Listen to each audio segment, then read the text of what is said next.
powerful, starting with the elderly wolf uncle. Chapter 52. Between words. Jerome raised his hand, and there was a blue electric arc beating between his fingers, and I, who was rejected by you at the beginning, can only hide in the corner and cry sadly. And no one cares. But now you see, what are you afraid of? You're afraid of me. The voice fell. Snap. Suddenly, another dense arc of electricity erupted from Jerome's body, which was wrapped under the sweatshirt. The blue arc shone brightly, illuminating his already somewhat distorted face hidden under the hood. At the same time, several screams of extreme pain sounded. Poof. One by one, there was a dull sound of falling to the ground. Jerome continued to look at the terrified crowd with indifferent eyes, not caring at all that there were a few more flashing currents at his feet, and the burned people fell to the ground. You used to make me miserable, and today, I will let you taste my taste at that time 100-fold. You say yes, George? The last word came out of his mouth. Snap. Jerome's body once again shone with a terrifying arc of electricity. George, the party host who felt his gaze, took 2 steps back in horror. His feet were soft but he sat directly on the ground. Who the hell are you? George felt the hostility that rushed to his face, his brain went blank, and the other party seemed to know.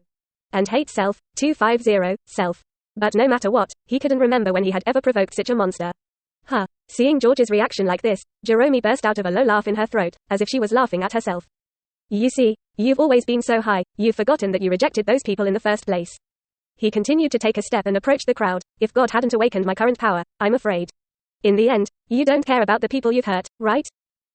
You said I wasn't qualified to party. So I said, you are not entitled to live. Snap, snap. The blue arc on Jerome's body jumped again, and the blue light emitted illuminated the crowd in front of him who had no way to retreat, and huddled tightly. At the same time, it also illuminates the face of horror and distortion of despair. Damn it, quote. The person by the window smashed the sealed window in front of him, but as a result, there was no construction at all, and the window was sealed to dead. As Jerome got closer, the crowd had less room to retreat. These men and women were surrounded by people at the moment, and there was not even room to squat, but all felt that they were surrounded by a bottomless abyss. Whitney, what to do? What should we do? In the crowd, Lana grabbed Whitney's arm desperately. Her pretty face was already covered with tears of fear, her body was shaking, and the 6 gods were masterless. However, Whitney himself could not say a word, his face was pale, his eyes were wooden, and he was terrified. They didn't expect to encounter such a thing on the first day of school. Or at a grand orientation party. Where do I run? Where do I run? Whitney usually puts almost no one in his eyes, but now he is afraid of it. Desperately looking left and right, looking for a way out, but there is no way out, and there is darkness all around. Others, almost the same reaction. Despair, powerlessness, and panic seemed to condense into substance at this moment, flowing between these ordinary students. Jerome, this guy, because he suffered school violence before, his mentality is twisted, and then because of the sudden awakening ability, his mentality is twisted, and he wants to take revenge. Chen Tian's eyes were indifferent, staring at the gradually crazy Jerome, and judged, and this twisted revenge is not only aimed at the people who bullied him, but also spread to all the other people who participated in the party. Quote. While thinking, Chen Tian's 5 fingers flipped, and a subtle electric arc also flashed between his fingers. He has copied Jerome's ability. However, since Clark has decided to do it, let him give the opportunity. It just so happens that I can copy a little more of his abilities. Thinking of this, Chen Tian smiled.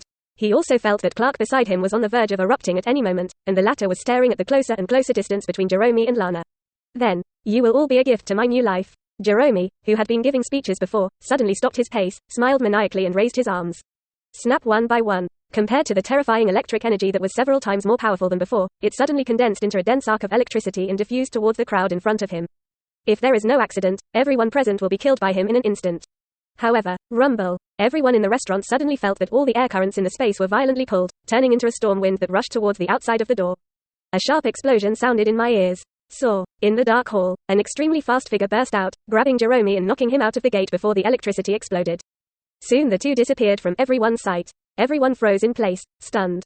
Just now everything happened between electric stone fire, too fast. The ordinary people present couldn't react at all, and they couldn't even understand what had just happened for a while. Who was that person just now? Lana also stood stunned in place, looking at the empty gate with straight eyes. She clearly felt just now that the figure that burst out passed by her for a while. Only then did Whitney and the others come to their senses, looking around and not seeing Jerome, if it weren't for the scorched marks on the ground and the shattered gate. They may even feel like the other has never been there. Shit, why is that discharged guy gone? I just felt death kissing me on the cheek. Dead. Someone injured. Call the police. Call the emergency number. Then, looking at the scorched corpses on the ground, these university men and women began to have different reactions. Some are still immersed in the impact just now, and they can't extricate themselves. Others are still afraid. More began to reassure each other, contact the police and emergency personnel. Baby, are you all right? Whitney took a deep breath, her pale face regained a bit of blood, and began to hug Lana and whisper comfort. Standing behind the crowd, Chen Tian smiled a little helplessly. Combat detected, get super speed, Superman. Battle detected, get mutant thunder, Jerome. The cold voice that had just sounded in my mind echoed in my ears. The body also has an extra ability at this time. That's right, the figure that burst out just now was none other than Clark. Sure enough, Clark deserves to have innate righteousness. Even if he takes risks, he has to save people. Thinking, Chen Tian hurriedly walked towards the door of the restaurant, ready to follow out. Lana recognized Chen Tian and set out to follow him out. Because she just looked around and didn't see Clark's figure, she was worried. Baby, where are you going? Seeing this, Whitney pulled her, and her face suddenly looked a little ugly. Go find Clark. Lana was a little displeased, and without saying a word at random, she ran out.